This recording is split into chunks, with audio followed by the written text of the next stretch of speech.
Почитувани, Република Македонија е се подалеку од европските демократски стандарди. Во Македонија се изрекуваат затворски казни заради напишан новинарски текст.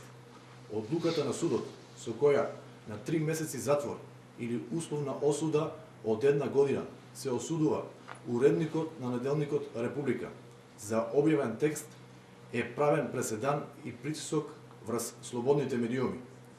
Ова не е прв пат со насилства и притисоци да се заплашуваат новинарите на Република. Новинари на Република беа напаѓани од страна на непознати лица пред седиштето на СДСМ. Случајот кој не е расчистен, јавноста се уште не знае дали е санкциониран и поранешниот директор на УДБА Бабановски, кој насилно влезе во редакцијата на медиумот и им се закануваше на новинарите дека сите ќе завршат на Дрисла.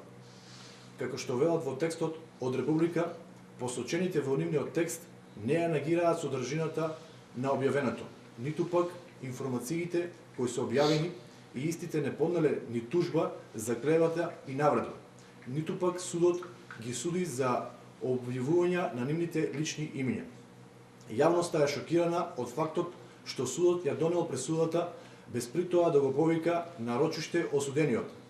Прашуваме, кому му пречел текстот, кој воопшто не е демантиран и кој нарачал вакви драконски мерки, наместо да побара исправка доколку нешто не е точно во написот на Република.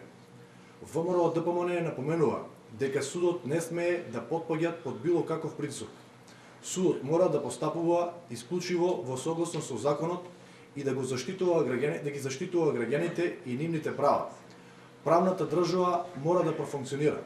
Судот мора да ги гарантира правата на граѓаните загарантирани согласно Устав.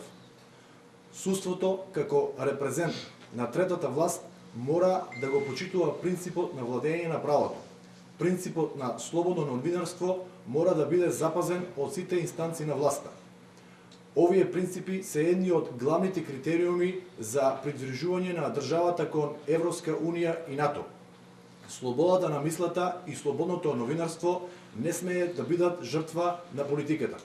Граѓаните мора да знаат кој е нарачател на оваа срамна затворска пресуда која го подкопува новинарството. СДСМ ветуваше живот, слобода и демократија. СДСМ ветуваше слободни медиуми. Наместо тоа добивме заробени медиуми со новинари во страв да не бидат затворени за пишан збор. Цензура и притисок врз медиумите не смее да има. Притисокот врз медиумите не смее да стане наше секојдневие. Република Македонија е демократска држава и заслужува слободни медиуми кои ќе ја информираат јавноста. ВМРО ДПМН уште еднаш ги повикува сите новинарски издруженија во Република Македонија, меѓународни новинарски организации, ОПСЕ, ОДИХР и меѓународни представници во Република Македонија да го осудат овој напад врз слобода на мисла и изразување. Слободното новинарство е темел на демократијата. Граѓаните тоа го заслужуваат. Ви благодарам.